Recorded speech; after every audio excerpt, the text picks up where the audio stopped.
ভয় পাইতেছি আসলে, রাখবেন না কেউ, মিডিয়ায় কথা চলে যেতেছে, আমি ভয় পাইতেছি। তাবলীগেরও মনে হয় গোলের সময় চলে আসছে, কেননা হাদিস দেখলে এটাই মনে হয়।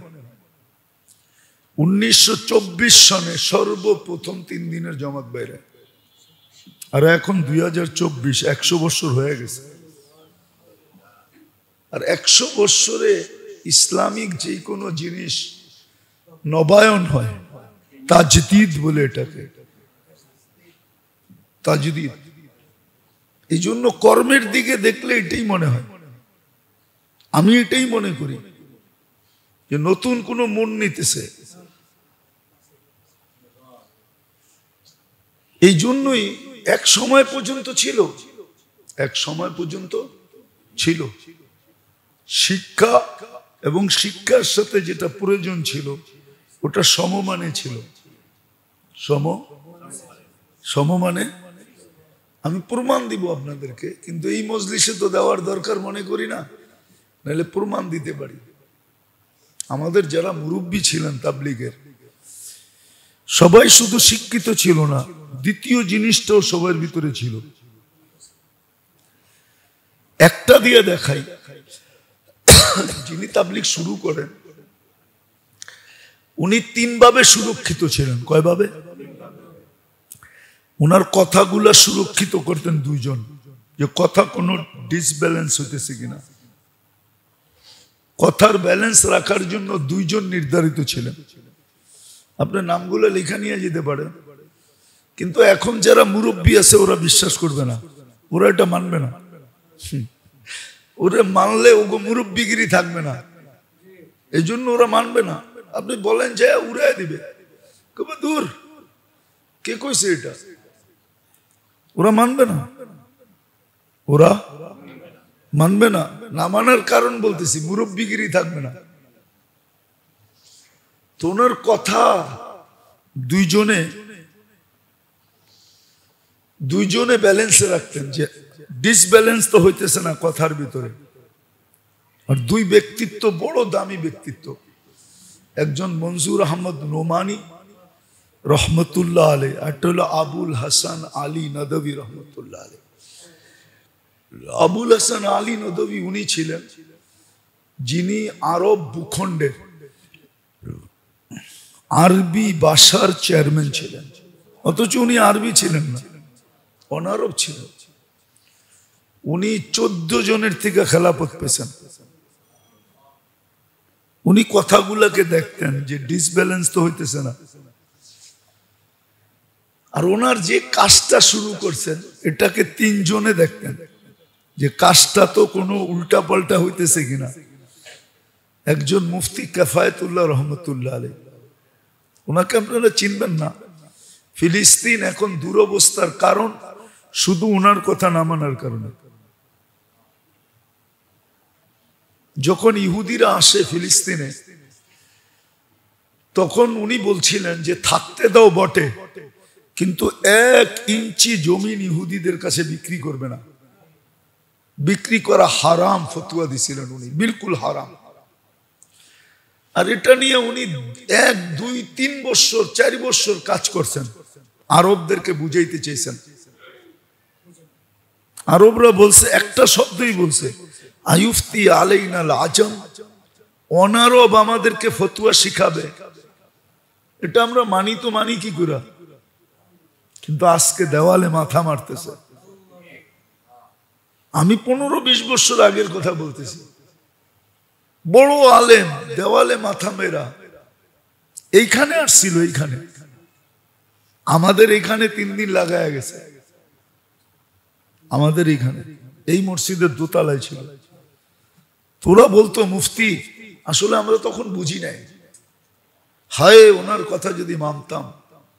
এখন স্বীকার করে, মা রাইনা আলিমান কত্তু, এরকম আলেম রয়ে জমিন দেখে নেয়। ইয়া লাইতানা আতানা ফতওয়াতা কিফায়াতুল্লাহ, আফসোস আমরা যদি ফতোয়া কিফায়াতুল্লাহ মানতাম।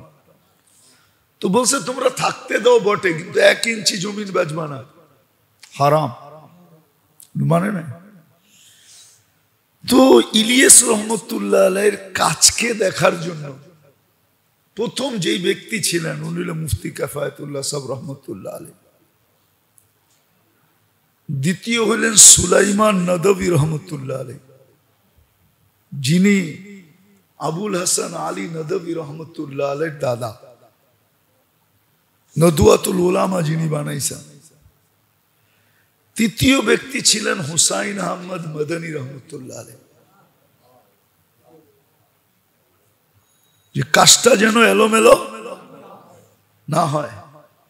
তৃতীয়, ওনার শরীরটাকে সুরক্ষিত রাখার জন্য তিনজন ছিল, যে এই চারটার অঙ্গ প্রত্যঙ্গ যেন উল্টা পাল্টা ব্যবহার না হয়।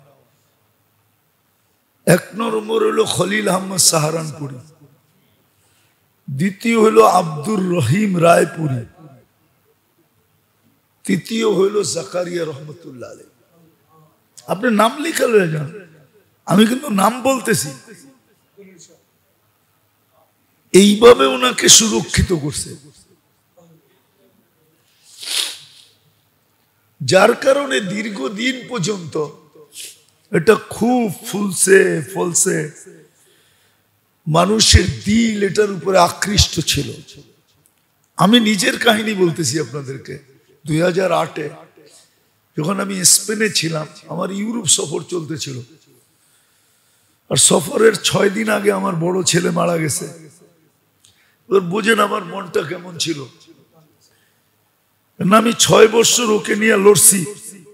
ব্লাড ক্যান্সার ছিল, দেশে চিকিৎসা বিদেশে চিকিৎসা, 2-2.5 বছর পিজি হাসপাতালে। একটা কেবিন আমার বুক ছিল বিলকুল।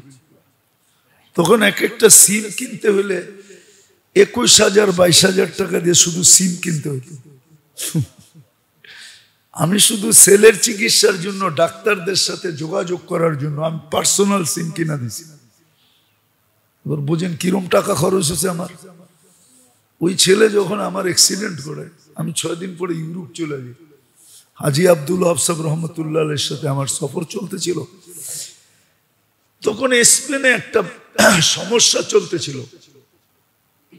স্পেনে কয়েকজন ব্যক্তির কারণে একটা সমস্যা, একটা গ্রুপের কারণে সমস্যা চলতেছিল। তা আমরা এল জাবরায় ছিলাম, জাবালে তারেক বিন জিয়াদ, যেটাকে উন্দুলুস বলে, ওই শহরে আমরা ছিলাম। তা আমরা শিপে যাইতেছিলাম একটা দ্বীপে, ইসলামা দ্বীপে ছিল।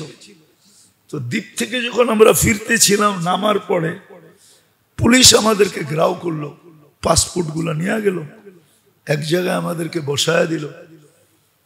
আমরা আর কার দিকে তাকানো, আমগো তো আসেই একজন, আর তো কেউ নাই। আমরা যার যার কাজে লেগে গেলাম, তসবিহ, তেলাওয়াত, নামাজ। আধা ঘন্টা হবে না, যে সবচেয়ে বড় অফিসার ইমিগ্রেশন সে আসলো, এতগুলা পাসপোর্ট নিয়ে আসলো। আমরা 3 দেশের জামাত ছিলাম, বাংলাদেশ, ইন্ডিয়া, পাকিস্তান। 2-3টা পাসপোর্টের পরেই আমার পাসপোর্টটা ছিল। আমি যখন পাসপোর্টটা নিতে ডাকলো আমাকে, গেলাম, তো ওই অফিসার হাসতেছে আর বলতেছে যে you are messenger of God, তোমরা তো আল্লাহর রসুল। আসলে তো আমরা আল্লাহর রসুল না, ঠিক না? কিন্তু ও তো এই শব্দই বোঝে, আর কোন শব্দ তো বোঝে না। তো ও বলতেছে you are messenger of God, তুই তো আল্লাহর মেসেঞ্জার, তোর পাসপোর্ট রাখে কে? একটা বিজাতির দিলের ভিতরে আমাদের জায়গা কতটুকু ছিল। কেননা আমার সমস্ত সফর দুনিয়া, কসম খোদার, আজ পর্যন্ত আমি দুনিয়ার নিসবতে কোনো সফর করি নাই। এটা আমি চ্যালেঞ্জ দিয়ে বলতে পারবো। দুনিয়ার কোন জায়গা আজ পর্যন্ত তাবলিগে যায়, দর্শনমূলক জায়গা, শুধু সাহাবাদের আল্লাহওয়ালাদের জায়গা ছাড়া দুনিয়ার কোন জায়গা আমি চোখে দেখি নাই। আমি আমেরিকা বহুতবার গেছি, আমাকে নায়াগ্রা কেউ দেখাইতে পারে নাই। আমি বলছি আমি নায়াগ্রা দেখতে আসি না, অথচ সারা দুনিয়া আমেরিকা যাই নায়াগ্রা দেখতে, ঠিক না? অস্ট্রেলিয়া যাই মানুষ কি দেখতে, হ্যাঁ কি দূর মিয়া, কি জানি একটা শব্দ আছে না, অপেরা হাউস দেখতে। কিন্তু আমি অপেরা হাউসের থেকে 10 কদম দূরে ঘুমাইছি, আমার সাথীরা দেখতে পেয়েছে। আমি বলছি না, আমি অপেরা হাউস দেখতে আসি নাই, আমি তো দিনের কাজে আসছি। আজ পর্যন্ত আমি অপেরা দেখি নাই। সিডনি ব্রিজ দেখতে যাই, আমি ওভার করে গেছি, আমি দেখতে যাই। আমি 18 বার থাইল্যান্ড গেছি। কত? আজ পর্যন্ত কোনো লক্ষণীয় জিনিস আমি দেখতে যাই না, আমার স্বভাবই নেই। আপনি মনে হয় বিশ্বাস করবেন না, আমি তো বড় হয়েছি ঢাকা শহরে, ঠিক না? আজ পর্যন্ত আমি স্টেডিয়ামের ভিতরে ঢুকে দেখি না। স্টেডিয়াম কি জিনিস আমার জীবনেই নেই। আপনি বলবেন বুজুর্গি না, বুজুর্গি না, স্বভাব নাই। দুনিয়া তো কম দেখলাম না। হ্যাঁ, নাম বলবো না। টোকিওতে একটা জায়গা আছে যেটা সমুদ্রের নিচ দিয়া রাস্তা নিয়ে সমুদ্রের ভিতরে উঠেছে। গাড়িটা সমুদ্রের ভিতরে উঠে, তারপরে ওখানে একটা টাওয়ার আছে, ওই টাওয়ারে উঠলে পুরা টোকিও দেখা যায়। আমি তোমার আমির। আমি বলি আপনি আমির হইতে পারেন দিনের কাজের, কিন্তু এই দুনিয়া দেখার কাজের আপনি আমার আমির না। আমি যাব না, আমি তো ঘুমাবো, আপনি দেখে আসেন, যান। আমি দেখি না। তো যেটা আমি বলতেছিলাম, সারা দুনিয়াতে একটা মানুষের দিলে আমাদের একটা আস্থা ছিল, একটা জায়গা করে নিয়েছিলাম আমরা, কসম খোদা। যেদিন আফগানিস্তানে হামলা হয় আমেরিকার প্রথম, ওই দিন আমি থাইল্যান্ডে ছিলাম। ওই দিন আমি কোথায়? তো আমাদের ভিসার জন্য পাসপোর্ট দেওয়া ছিল হোম মিনিস্ট্রিতে, আমাকে 4 মাস থাকতে হবে। কিন্তু দুপুরে আমার কাছে ফোন আসলো যে কালকে সকালের ভিতরে তোমরা থাইল্যান্ড ছাড়বা। কি সকালের ভিতরে থাইল্যান্ড? মার্কাজালারা ডাকলো, ভাই এই ফোন আসছে, এই যে চিঠি আসছে, তোমরা রেডি হও। তাই আমি বললাম সকালে না ছাড়বো, এখন তো দুপুর, কালকে সকালে ছাড়বো। তো আপনি এখন কেন আমাকে জোর করে এয়ারপোর্টে পাঠাইতে চাইতেছেন? এখনো তো 24 ঘন্টা রয়ে গেছে, ঠিক না? আমি আমির ছিলাম, আমি সাথীদেরকে বললাম ঠিক আছে, ইন্নার জমিন তো আল্লাহ, ইন্নাল আরদা লিল্লাহ।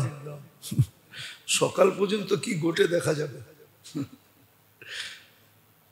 তো সকাল হওয়ার আগেই সকালে আবার আরেকটা ফোন আসছে, বলছে তোমরা হোম মিনিস্ট্রিতে আসো। আমরা গেলাম, যাওয়ার পরে বলল যে কয়দিনের ভিসা চাও? আমরা বললাম 3 মাস থাকবো। যে তোমাদেরকে 6 মাসের ভিসা দিলাম, লাগলে আরো দিব। একটা অবস্থা এরকম ছিল। মিথ্যাকে এত সুন্দর সাজায়া বলে আমার মঞ্চে আমি আবার যাই ভর্তি, ইমামতি সিমামতি সব ছেড়া দিই। আমি মসজিদে বসে বলতেছি, মাঝে মাঝে আল্লাহর উপরও আশ্চর্য লাগে, আল্লাহ এরকম কেমনে দিলেন আপনি, বয়স কতটুক? হ্যাঁ, আল্লাহ যে দেনেওয়ালা দেখলে বোঝা যায়। তো যেটা বুঝাইতেছিলাম, প্রত্যেক ব্যক্তি বক্তা, চিল্লা দিতে দেরি নাই। অনেকরে দেখা যায় মেম্বরে দাঁড়ায় এমন ওয়াজ করে, হায় ওলামা পর্যন্ত ফেল। হ্যাঁ, ওলামা পর্যন্ত ফেল হয়ে যায়। 3 চিল্লা দিলে তো কথাই নেই, ঠিক না? তো শিক্ষিত মানুষগুলো বেশি ধোকার শিকার হয়। এদের দ্বারাই মানুষ, যে সাইনবোর্ড লাগাইছে ডাক্তারি, ওর হাতেই মানুষ মারা যাবে। কিন্তু যে সাইনবোর্ড লাগায় নাই, ওর হাতে একজনও মরবে না। কেন? ওর কাছে কেউ যাবেই না। কে মরবে? কি আপনার কাছে যাবে না কি ওষুধ আনতে কেউ? হ্যাঁ, ওই যে ডাক্তারি সাইনবোর্ড লাগাইছে ওর কাছেই যাবে, ঠিক না? তো যেটা বুঝাইতেছিলাম, শিক্ষার সাথে যদি আরেকটা জিনিস না হয়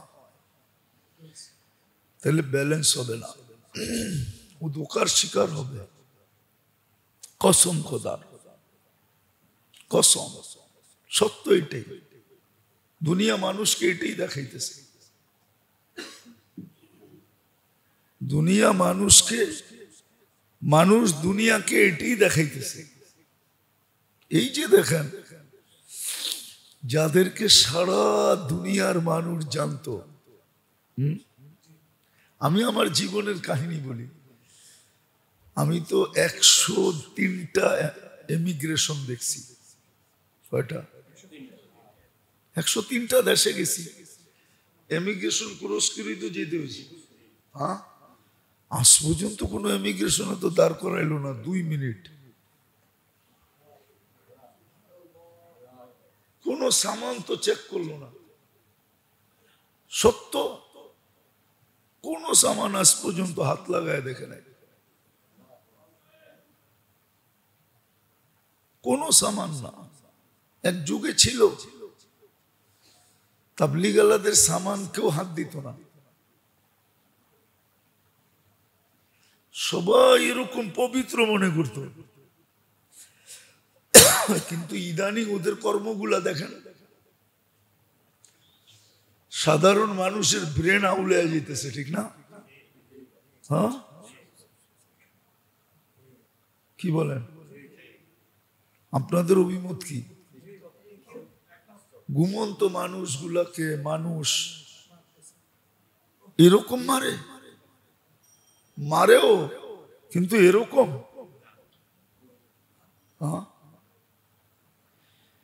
আচ্ছা, এরাই আমাকে বলুক, এরা যদি কোনো মসজিদে দাঁড়ায় বলে আমরা দিন শিখতে আইছি বা শিখাইতে আইছি, আমি তো চিন্তা করতেছি মানুষ 2 দিন পরে করে জুতা মারে কিনা। যে ছাগলের বাচ্চা, তোরা কি দিন শিখবি আর শিখাবি? বাইরে থেকে তবু তো কর্মে বলে না যে তোরা মানুষকে শিখাবি কিছু, শিখবি কিছু। মিডিয়ার যুগ তো, আপনি বলেন, আপনার বিবেক দিয়ে আপনি চিন্তা করেন, আপনি কি বলবেন যে এই কাজ করার পরে এরা মানুষকে কিছু শিখানোর মতো যোগ্যতা রাখে? হ্যাঁ, যারা সারা জীবন স্বৈরাচারী করছে, এরা যদি আইসা বলে যে আমরা কুতুব হয়ে গেছি, আপনারা মানবেন না? মানবেন কি যে আমরা একবারে আজমির যায়া ভালো হয়ে গেছি গা, মক্কার গিলাপ দইরা আমরা কুতুব হয়ে গেছি গা? মানবেন? কে মানবেন না? কা হইতে তো পারে। আপনি বলবেন নামই লেগে গেছে স্বৈরাচার, ঠিক না? কয়লা ধুইলে কি হয় না? তোরা যে ভালো হবি এটা আমাদের বিশ্বাস হয় না। আমি মসজিদে বসে বলতেছি, আমার ব্যাপার, আপনাকে ব্যাপার না। কসম খোদার, মাঝে মাঝে ভাবনা লাগে যে আমারে মাফ করে দিলে মনে হয় আল্লাহ শয়তানরও মাফ করে দিবে। নিজে তো কিছুই করতে পারি না, সারাদিনে কয়বার আল্লাহ বলি? এই যে শুক্রবার যেতেছে, কয়বার দুরূদ পড়ছি? কিন্তু সারাদিন তো বুক করি কাটটা। বাঁচা আছি কার কারণে? কে বাঁচায় রাখছে আমাকে? কালকে আমি দেখাইতেছিলাম কয়েক জায়গায় যে 3টা জিনিসের যদি আল্লাহ বিল নিত তাহলে ডেলি 5,750 টাকা দিতে হইত। অক্সিজেনের বিল 550 টাকা, পার লিটার 1 টাকা, পার শ্বাস 1 পয়সা তো 1600 টাকা, কিডনি ডায়ালিসিসে পার ডায়ালিসিস 100 টাকা, তাহলে ডেলি 3600 টাকা, 5,750 টাকা ডেলি পে করতে হইত। কোত্থেকে পে করতাম? বাকিটি তো বাদই দিলাম। আমার তো উচিত ছিল ডেলি 5,750 বার কোনো না কোনো আল্লাহর তসবিহ পড়া। মানবতা এটা বলে, আমি তো পড়ি না। আমি আমারটা বলতেছি, আপনাদেরটা না। এই জন্য আমি মসজিদে বসে বলতেছি, কোন আল্লাহ জানে দিলের হাল।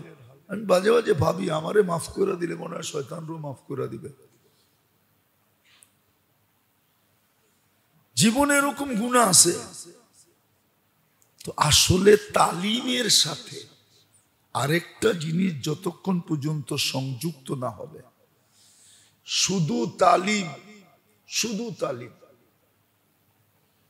শুধু তালিম মানুষের জীবন গড়তে পারে না। এই জন্য একটা জিনিস, রাগ হয়েন না, বুঝার জন্য। কিন্তু দুনিয়াতে যত ফিতনা সৃষ্টি হয়েছে, উল্টা পাল্টা বুদ্ধি আসছে, সব কিন্তু উপদেষ্টাদের পক্ষ থেকে আসছে। কি আর উপদেষ্টা কি কম শিক্ষিত লোক হয়? কি কেউ না কেউ বুদ্ধি দিছে, চালাগুলি, ঠিক না? আমি বুঝানোর জন্য বলতেছি, কোন পক্ষ ঠক্ক না, আপনাদেরকে কথাটা বুঝানোর জন্য, ঠিক আছে? দেখি আপনারা একমত হন কিনা। বলবো আবার কালার দিয়ে দিবেন না তো?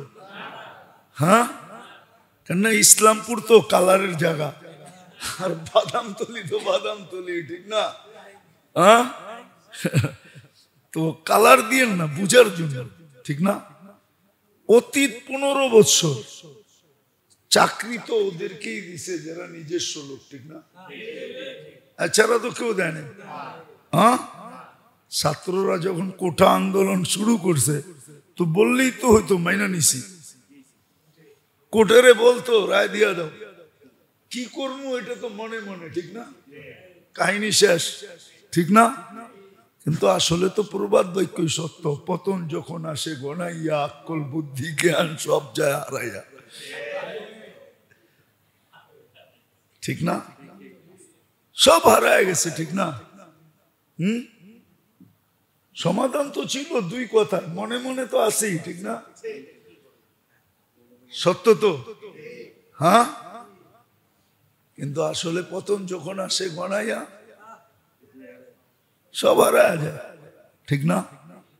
ছোট জিনিস কত বড় হয়ে গেল। কেন আল্লাহ মুক্ত করবে, এই জন্যই গেমটা আল্লাহই খেলছে, ঠিক না? গেমটা আল্লাহই সাজায় দিছে, মেসি খালি টাচ করে দিছে, ঠিক না? মেসির কিন্তু গোল দিতে পারে না, ওরে গোল বানায় দিতে পারে। মনে হয় জানেন না আপনারা, এগুলা খেলাগুলা খেলেন নাই তো কোত্থেকে জানবেন? ওরে গেম বানায় দিতে পারে, বল বানায় দিলে ও গোল করতে পারে, এছাড়া নিজে খেলা পারে না। ওরে কি করতে হয়? বানায় দিতে হয়, এক পজিশনে নিয়ে দিতে হয়, ওই পজিশন থেকে হয় গোল করে দেয়। তা আসলে ছাত্র জনতা গোল করছে, কিন্তু বানায় দিছে কে? আল্লাহ বানায় দিছে। আমি ভয় পাইতেছি, আসলে রাগ হবেন না কেউ, মিডিয়ায় কথা চলে যেতেছে, আমি ভয় পাইতেছি। তাবলীগেরও মনে হয় গোলের সময় চলে আসছে, কেননা হাদিস দেখলে এটাই মনে হয়। 1924 সনে সর্বপ্রথম 3 দিনের জমাত বাইরে, আর এখন 2024, 100 বছর হয়ে গেছে। আর 100 বছরে ইসলামিক যে কোনো জিনিস নবায়ন হয়, তাজদীদ বলে এটাকে, তাজদীদ। এই জন্য কর্মের দিকে দেখলে এটাই মনে হয়, আমি এটাই মনে করি যে নতুন কোন মন নিতেছে। এই জন্যই এক সময় পর্যন্ত ছিল, এক সময় পর্যন্ত ছিল শিক্ষা, এবং শিক্ষার সাথে যেটা প্রয়োজন ছিল ওটা সমমানে ছিল। সমমানে আমি প্রমাণ দিব আপনাদেরকে, কিন্তু এই মজলিসে তো দেওয়ার দরকার মনে করি না, নাহলে প্রমাণ দিতে পারি। আমাদের যারা মুরব্বী ছিলেন তাবলীগের সবাই শুধু শিক্ষিত ছিল না, দ্বিতীয় জিনিসটাও সবার ভিতরে ছিল। একটা দিয়ে দেখাই, যিনি তাবলীগ শুরু করেন উনি 3 ভাবে সুরক্ষিত ছিলেন। কয় ভাবে? ওনার কথাগুলা সুরক্ষিত করতেন 2 জন, যে কথা কোনো ডিসব্যালেন্স হইতেছে কিনা। কথার ব্যালেন্স রাখার জন্য 2 জন নির্ধারিত ছিলেন। আপনার নামগুলো লেখা নিয়ে যেতে পারেন, কিন্তু এখন যারা মুরব্বী আছে ওরা বিশ্বাস করবে না, ওরা এটা মানবে না। ওরা মানলে ওগো মুরব্বীগিরি থাকবে না, এই জন্য ওরা মানবে না। আপনি বলেন যে উড়াই দিবে, কবে দূর, কে কইছে এটা? ওরা মানবে না, ওরা মানবে না। না মানার কারণ বলতেছি, মুরব্বীগিরি থাকবে না। তো ওনার কথা 2 জনে ব্যালেন্সে রাখতেন, যে ডিসব্যালেন্স তো হইতেছে না কথার ভিতরে। আর 2 ব্যক্তিত্ব, বড় দামি ব্যক্তিত্ব, একজন মনজুর আহমদ নোমানি রহমতুল্লাহ আলাই, আর হলো আবুল হাসান আলী নদভী রহমতুল্লাহ আলাই। আবুল হাসান আলী নদভী উনি ছিলেন যিনি আরব ভূখণ্ডের আরবি ভাষার চেয়ারম্যান ছিলেন, অথচ উনি আরবি ছিলেন না, অনারব ছিলেন। উনি 14 জনের থেকে খেলাফত পেয়েছেন। উনি কথাগুলাকে দেখতেন যে ডিসব্যালেন্স তো হইতেছে না।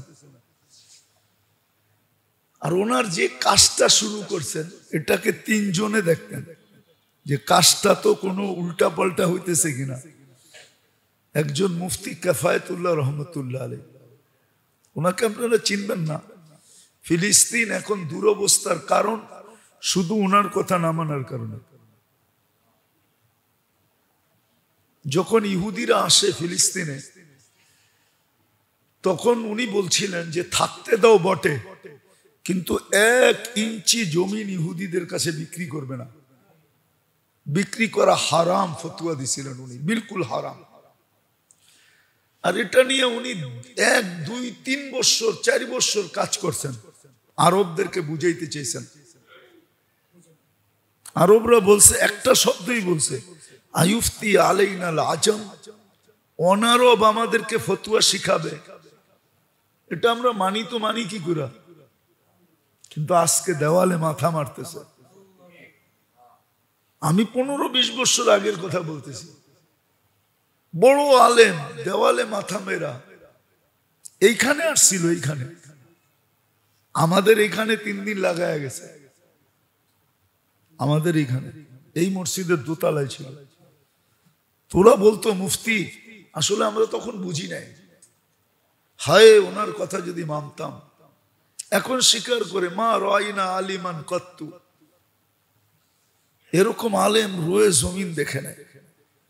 ইয়া লাইতানা আতানা ফতওয়াতা কিফায়াতুল্লাহ, আফসোস আমরা যদি ফতোয়া কিফায়াতুল্লাহ মানতাম। তো বলছে তোমরা থাকতে দাও বটে, কিন্তু 1 ইঞ্চি জমিন বেচবা না, হারাম। মানে না। তো ইলিয়াস রহমতুল্লাহ আলাইহির কাজকে দেখার জন্য প্রথম যেই ব্যক্তি ছিলেন উনি হলেন মুফতি কিফায়াতুল্লাহ সাহেব রহমতুল্লাহ আলাইহি। দ্বিতীয় হলেন সুলাইমান নদভী রহমতুল্লাহ আলাইহি, যিনি আবুল হাসান আলী নদভী রহমতুল্লাহ আলাইহির দাদা। নদওয়াতুল উলামা যিনি বানাইছেন। তৃতীয় ব্যক্তি ছিলেন হুসাইন আহমদ মদনী রহমতুল্লাহ আলাইহি, যে কাজটা যেন এলোমেলো না হয়। তৃতীয়, ওনার শরীরটাকে সুরক্ষিত রাখার জন্য 3 জন ছিল, যে এই 4টার অঙ্গ প্রত্যঙ্গ যেন উল্টা পাল্টা ব্যবহার না হয়। 1 নম্বর হলো খলিল আহমদ সাহারানপুরি, দ্বিতীয় হলো আব্দুর রহিম রায়পুরি, তৃতীয় হলো জাকারিয়া রহমতুল্লাহ আলাইহি। আপনি নাম লিখে লয়ে যান, আমি কিন্তু নাম বলতেছি। এইভাবে ওনাকে সুরক্ষিত করছে। যার কারণে দীর্ঘদিন পর্যন্ত এটা খুব ফলছে মানুষের দিল এটার উপরে আকৃষ্ট ছিল। আমি নিজের কাহিনী বলতেছি আপনাদেরকে। 2008-এ যখন আমি স্পেনে ছিলাম, আমার ইউরোপ সফর চলতেছিল, আর সফরের 6 দিন আগে আমার বড় ছেলে মারা গেছে। বোঝেন আমার মনটা কেমন ছিল। আমি 6 বছর ওকে নিয়ে লড়ছি। ব্লাড ক্যান্সার ছিল, দেশে চিকিৎসা বিদেশে চিকিৎসা, 2-2.5 বছর পিজি হাসপাতালে। একটা কেবিন আমার বুক ছিল বিলকুল। তখন একটা সিম কিনতে হলে 21,000-22,000 টাকা দিয়ে শুধু সিম কিনতে হতো। আমি শুধু সেলের চিকিৎসার জন্য ডাক্তারদের সাথে যোগাযোগ করার জন্য আমি পার্সোনাল সিম কিনা দিছি। এবার বুঝেন কিরম টাকা খরচ হয়েছে আমার। ওই ছেলে যখন আমার অ্যাক্সিডেন্ট করে, আমি 6 দিন পরে ইউরোপ চলে যাই। হাজি আব্দুল ওয়াহাব সাহেব রহমতুল্লাহ আলাইহির সাথে আমার সফর চলতেছিল। তখন স্পেনে একটা সমস্যা চলতেছিল। স্পেনে কয়েকজন ব্যক্তির কারণে একটা সমস্যা, একটা গ্রুপের কারণে সমস্যা চলতেছিল। তো আমরা এল জাবরায় ছিলাম, জাবালে তারেক বিন জিয়াদ, যেটাকে উন্দুলুস বলে, ওই শহরে আমরা ছিলাম। আমরা শিপে যাইতেছিলাম একটা দ্বীপে, ইসলামা দ্বীপে ছিল। তো দ্বীপ থেকে যখন আমরা ফিরতেছিলাম, নামার পরে পুলিশ আমাদেরকে ঘেরাও করলো, পাসপোর্ট গুলা নিয়ে গেল, এক জায়গায় আমাদেরকে বসায় দিল।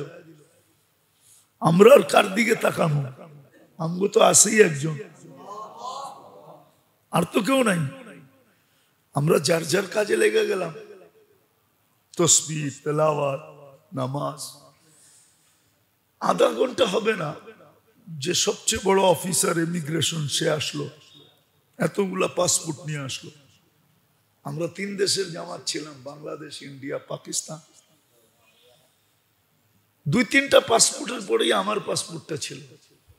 আমি যখন পাসপোর্টটা নিতে ডাকলো আমাকে, গেলাম, তো ওই অফিসার হাসতেছে আর বলতেছে যে you are messenger of God, তোমরা তো আল্লাহর রসুল। আসলে তো আমরা আল্লাহর রসুল না, ঠিক না? কিন্তু ও তো এই শব্দই বোঝে, আর কোন শব্দ তো বোঝে না। তো বলতেছে you are messenger of God, তুই তো আল্লাহর মেসেঞ্জার, তোর পাসপোর্ট রাখে কে? একটা বিজাতির দিলের ভিতরে আমাদের জায়গা কতটুকু ছিল।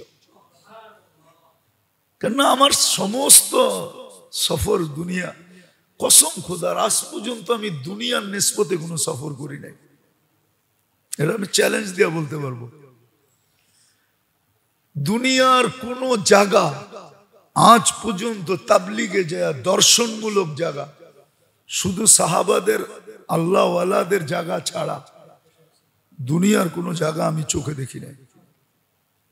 আমি আমেরিকা বহুতবার গেছি, আমাকে নায়াগ্রা কেউ দেখাইতে পারে নাই।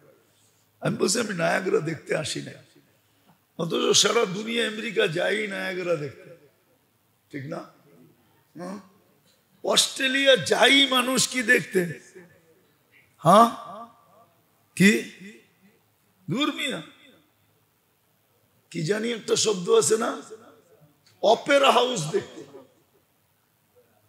কিন্তু আমি অপেরা হাউসের থেকে 10 কদম দূরে ঘুমাইছি, আমার সাথীরা দেখতে পেয়েছে। আমি বলছি না, আমি অপেরা হাউস দেখতে আসি না, আমি তো দিনের কাজে আসছি। আজ পর্যন্ত আমি অপেরা দেখি নাই। সিডনি ব্রিজ দেখতে যাই, আমি ওভার করে গেছি, আমি দেখতে যাই। আমি 18 বার থাইল্যান্ড গেছি। কত? আজ পর্যন্ত কোনো লক্ষণীয় জিনিস আমি দেখতে যাই না, আমার স্বভাবই নেই। আপনি মনে হয় বিশ্বাস করবেন না, আমি তো বড় হয়েছি ঢাকা শহরে, ঠিক না? আজ পর্যন্ত আমি স্টেডিয়ামের ভিতরে ঢুকে দেখি। স্টেডিয়াম কি জিনিস আমার জীবনেই নেই। আপনি বলবেন বুজুর্গি না, বুজুর্গি না, স্বভাব নাই। দুনিয়া তো কম দেখলাম না। হ্যাঁ, নাম বলবো না। টোকিওতে একটা জায়গা আছে যেটা সমুদ্রের নিচ দিয়া রাস্তা নিয়ে সমুদ্রের ভিতরে উঠেছে। গাড়িটা সমুদ্রের ভিতরে ওঠে, তারপরে ওইখানে একটা টাওয়ার আছে, ওই টাওয়ারে উঠলে পুরা টোকিও দেখা যায়। আমগো সুরা গেছে কাকরাইলে, আমারে বলছে তুমি চলো, আমি তোমার আমির।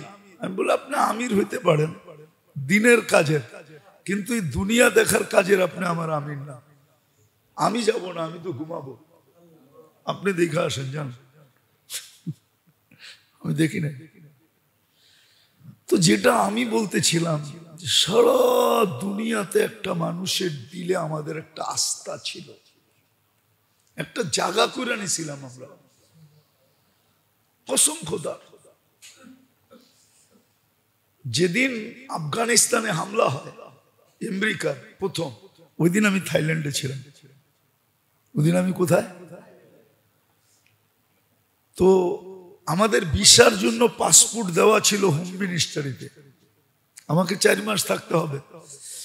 কিন্তু দুপুরে আমার কাছে ফোন আসলো যে কালকে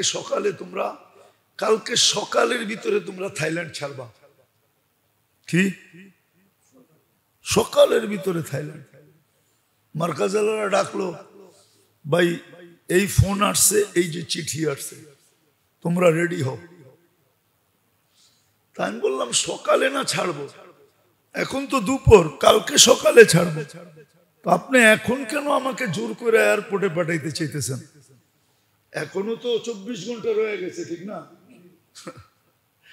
আমি আমির ছিলাম, আমি সাথীদেরকে বললাম ঠিক আছে, ইন্নার জমিন তো আল্লাহ, ইন্নাল আরদা লিল্লাহ, সকাল পর্যন্ত কি ঘটে দেখা যাবে। তো সকাল হওয়ার আগেই সকালে আবার আরেকটা ফোন আসছে, বলছে তোমরা হোম মিনিস্ট্রিতে আসো। আমরা গেলাম, যাওয়ার পরে বলল যে কয়দিনের ভিসা চাও? আমরা বললাম 3 মাস থাকবো। যে তোমাদেরকে 6 মাসের ভিসা দিলাম, লাগলে আরো দিব। একটা অবস্থা এরকম ছিল, বিশ্বাস করেন আমার কান্না আসে। আজকে আমি একটু দূরে, কেন সারাদিন প্রোগ্রাম থাকে। আজকে আমার 4টা প্রোগ্রাম আছে, গতকালকে 4টা ছিল। আমি সকালে ঘুমাইছিও 3 ঘন্টা মাত্র, 7টার থেকে 10টা পর্যন্ত। প্রোগ্রামের কারণে, মাদ্রাসার কারণে আমি একটু দূরে। বর্তমানে মশওয়ারা যাওয়া হয় না, তাবলিগে যাওয়া হয় না, একটু দূরে। আমার একা একা কান্না আসে, কেন আমি তো 103টা দেশ দেখছি।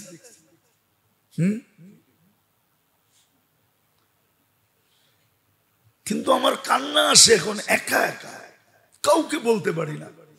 কান্না বললে সব কেউ মানবে না।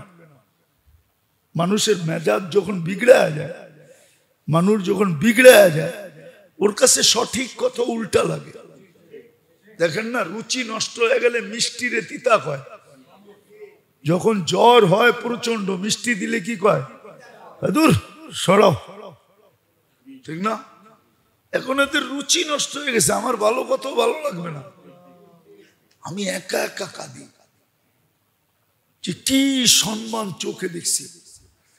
আপনি বিশ্বাস করেন, আজ থেকে অনেক দিন আগের কথা, অনেক দিন আগের কথা, আমি নিজে চোখে দেখছি ফুল মিনিস্টার, 1 জন না, 2 জন না, 3 জন না, 6 জন মিনিস্টার জুতা নিয়ে কারাকারি করতেছে। আমার এই চোখে দেখা, বলতেছি আমি। কে জুতা নিবে? আমার মনে আছে এক দেশে আমি গেছি, তো বিলকুল এখন পর্যন্ত গাড়িতে কিন্তু যখন ব্র্যান্ড নিউ গাড়ি আসে, আমাদের দেশে তো ব্র্যান্ড নিউ আসে না, ব্র্যান্ড নিউ গাড়িটা কিন্তু পলিথিনে পেঁচানো থাকে, বডি ছাড়া। বডির উপরও পলিথিন লাগানো থাকে, পলি, একটা বিশেষ পলি থাকে, ওটা গ্লাসে লাগানো থাকে, সিট সুট। তো পলি গাড়ি নিয়ে আসছে, তো বলতেছে হুজুর ব্র্যান্ড নিউ, শুধু আপনি বসলে উদ্বোধন হবে, এছাড়া হবে না, নাইলে এই গাড়ি রিটার্ন চলে যাবে। আমার মনে আছে আমি এক দেশে গেছি, আমি একা ছিলাম, একা। গাড়ি আসছে 12টা, আমি কোনটায় বসবো বলেন? যাদের এত বড় জায়গা ছিল দিলে, আজকে ওদের কর্ম দেখেন। ওরা কি করে মানুষের সামনে দাঁড়াবে যে আমরা দিনের মেহনত নিয়ে আসছি? এখন পর্যন্ত তো আমাদের মেজাজ ঠিক আছে, ঠিক না? না ঠিক নাই? এখনো শ্রদ্ধার একটু ছোঁয়া আছে, কিন্তু দুদিন পরে যদি এটা উঠা যায়, নাম লওয়ার লগ লগ যদি মানুষ জুতা উঠায়, যে তো করে জুতা গেলি এখান থেকে, গেলি এখান থেকে তো করে জুতা। আমরা তো তোদেরকে চুলা জড়াইতে দিই না, আমরা তো বিদেশে কোনো বিছনা নিয়ে যাই না, যাই নাই কোনোদিন বিছনা নিয়ে।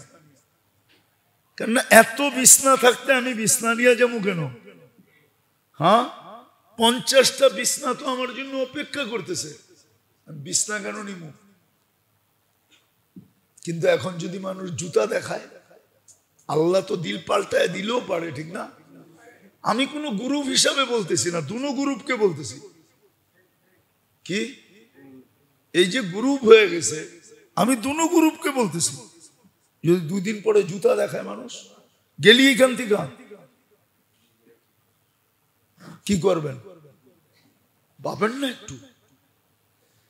আর এটা হয়েছে কেন জানেন? ওই যে বললাম না, শুধু শিক্ষা, শুধু এটার সাথে আরেকটা জিনিস যোগ হয় না। শুধু শিক্ষার কারণে আল্লাহ রসুলের হাদিস সত্য, ইউদফান উমরিকা সায়াতি আলাইকা সামান কাসীরুন খুতাবাউহু। প্রত্যেক ব্যক্তি বক্তা হবে, প্রত্যেক ব্যক্তি। আরেকটা কথা বলি, মনে উঠলো দেখে বলতেছি, আবার কেউ হয়তো এটা বিরূপ ভাব নিতে পারে, ভয়ও পাইতেছি আবার। অতীত 15 বছরে দেখতাম ওয়াজে গেলে কিছু লোকের ওয়াজ সারা আমাদের ওয়াজ শুরু হইতো না। কিছু লোকের এরা এমন এমন ওয়াজ করতো, মনে হয় যে আমরা ওনাদের কাছে ভর্তি হইলে ভালো হয়। ইদানিকও দেখতেছি এই এরকমই কিছু লোক প্রথমে এসে ওয়াজ করে, ওয়াজ যদি না দেওয়া হয় লাগে বক্তার লোগো লাগে, মাদ্রাসা লোগো লাগে। আসলে এগুলা কেন জানেন? ওই যে বলে শিক্ষা আছে কিন্তু সাথে আরেকটা জিনিস অ্যাড নাই, আরেকটা জিনিস অ্যাড নাই। আগে ছিল প্রত্যেক চাকরির আগে ট্রেনিং ছিল, লম্বা ট্রেনিং দিতে হতো তাকে, তারপরে তাকে জয়েন্ট করতে হতো। ডাইরেক্ট জয়েন্ট করতে দিত না, আগে ছিল। কেননা বয়স তো আমাদের কম হয় নাই, কিছু কথা মনে তো এখনো আছে, ছোটবেলাও দেখতাম। লম্বা কি দিতে হইতো? ট্রেনিং দিতে হতো। মনে আছে এক দেশে আমি গেছি, তো বিলকুল এখন পর্যন্ত গাড়িতে কিন্তু যখন ব্র্যান্ড নিউ গাড়ি আসে, আমাদের দেশে তো ব্র্যান্ড নিউ আসে না, ব্র্যান্ড নিউ গাড়িটা কিন্তু পলিথিনে পেঁচানো থাকে, বডি ছাড়া। বডির উপরও পলিথিন লাগানো থাকে, পলি একটা বিশেষ পলি থাকে, ওটা গ্লাসে লাগানো থাকে, সিট সুট।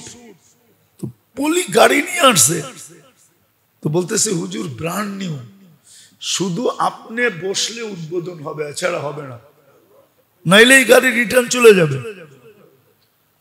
আমার মনে আছে আমি এক দেশে গেছি, আমি একা ছিলাম, গাড়ি আসছে 12টা, আমি কোনটায় বসবো বলেন? যাদের এত বড় জায়গা ছিল দিলে, আজকে ওদের কর্ম দেখেন।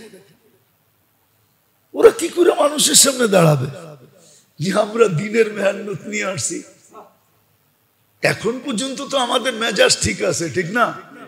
না ঠিক নাই? এখনো শ্রদ্ধার একটু ছোঁয়া আছে, কিন্তু 2 দিন পরে যদি এটা উঠা যায়, নাম লওয়ার লগ লগ যদি মানুষ জুতা উঠায়, যে তো করে জুতা গেলি এখান থেকে, গেলি এখান থেকে তো করে জুতা। আমরা তো তোদেরকে চুলা জড়াইতে দিই না, আমরা তো বিদেশে কোনো বিছনা নিয়ে যাই না, যাই নাই কোনোদিন বিছনা নিয়ে। কেননা এত বিছনা থাকতে আমি বিছনা নিয়ে যাবো কেন? হ্যাঁ, 50টা বিছনা তো আমার জন্য অপেক্ষা করতেছে, বিছনা কেন নিব? কিন্তু এখন যদি মানুষ জুতা দেখায়, আল্লাহ তো দিল পাল্টায় দিলেও পারে, ঠিক না? আমি কোনো গ্রুপ হিসাবে বলতেছি না, দুনো গ্রুপকে বলতেছি। কি এই যে গ্রুপ হয়ে গেছে, আমি দুনো গ্রুপকে বলতেছি। যদি 2 দিন পরে জুতা দেখায় মানুষ, গেলি এখান থেকে কি করবেন? ভাবেন না একটু?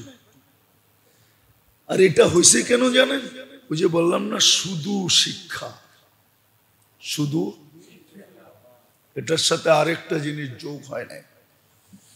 শুধু শিক্ষার কারণে আল্লাহ রসুলের হাদিস সত্য, ইউদফান উমরিকা সায়াতি আলাইকা সামান কাসীরুন খুতাবাউহু। প্রত্যেক ব্যক্তি বক্তা হবে, প্রত্যেক ব্যক্তি। আরেকটা কথা বলি, মনে উঠলো দেখে বলতেছি, আবার কেউ হয়তো এটা বিরূপ ভাব নিতে পারে, ভয়ও পাইতেছি আবার। অতীত 15 বছরে দেখতাম ওয়াজে